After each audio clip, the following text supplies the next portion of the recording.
اعوذ باللہ من الشیطان اللعین الرجیم بسم اللہ الرحمن الرحیم رب اشرح لی صدری ویسر لی امری واحلل عقدۃ من لسانی یفقہوا قولی اللہم صلی علی محمد وآل محمد۔ صاحبان ایمان، مومنین مومنات، شب جمعہ کے اعمال میں سے چند ایک اعمال بیان کرنے ہیں۔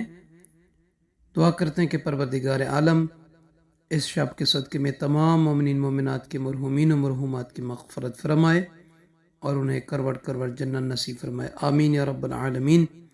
سامعین عزیز، روایت میں آیا ہے کہ ان من قرأ، کہ جو بندہ، جو شخص، جو کنیز، جو عبد خدا سورہ جمعہ کی ہر شب جمعہ تلاوت کرے گا تو اس کا یہ تلاوت کرنا ایک جمعہ سے لے کر دوسرے جمعہ کے درمیان جو گناہ ہوں گے وہ اس کا کفارہ شمار ہوگا۔ اور اسی طریقے سے جو مستحب اور معصومین علیہ السلام کی روایات میں شب جمعہ کے حوالے سے جو نمازیں آئی ہیں ان میں سے ایک نماز ہے صلاۃ امیر المومنین، مولا امیر المومنین علیہ السلام کی نماز، کہ شب جمعہ میں یعنی نماز مغرب سے بعد سے لے کر نماز صبح سے پہلے یہ نماز پڑھ سکتے ہیں۔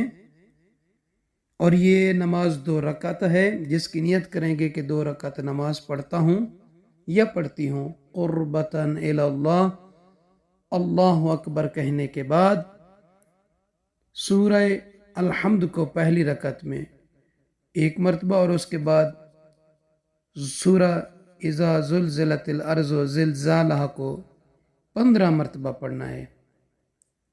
پھر رکوع و سجود بجا لانے کے بعد دوبارہ کھڑے ہو جانا ہے۔ اسی طریقے سے دوسری رکعت میں بھی سورہ الحمد کے بعد سورہ اذا زلزلت الارض زلزالہا کو 15 مرتبہ پڑھنا ہے۔ قنوت، رکوع و سجود، تشہد اور سلام مکمل کرنے کے بعد تسبیح جناب فاطمہ الزہرا سلام اللہ تعالی علیہ پڑھیں۔ روایت میں ہے کہ ان من صلاھا، کہ جو شخص شب جمعہ یہ 2 رکعت نماز جو صلاۃ امیر المومنین علیہ السلام میں پڑھے گا، آمنہ اللہ تعالی من عذاب القبر، اللہ تعالیٰ اسے قبر کے عذاب سے امن عطا فرمائے گا، امان عطا فرمائے گا، وَأَحْوَالِ یوم القیامہ، اور قیامت کی ہولناکیوں سے وہ محفوظ رہے گا۔ یعنی یہ نماز، یہ 2 رکعت ہے شب جمعہ، آپ ہر شب جمعہ اس نماز کو پڑھ سکتے ہیں۔ تو اللہ تعالیٰ اس نماز کی برکت سے عذاب قبر سے، قیامت کی ہولناکیوں سے اس نماز پڑھنے والے کو محفوظ رکھے گا، امن اور امان عطا فرمائے گا۔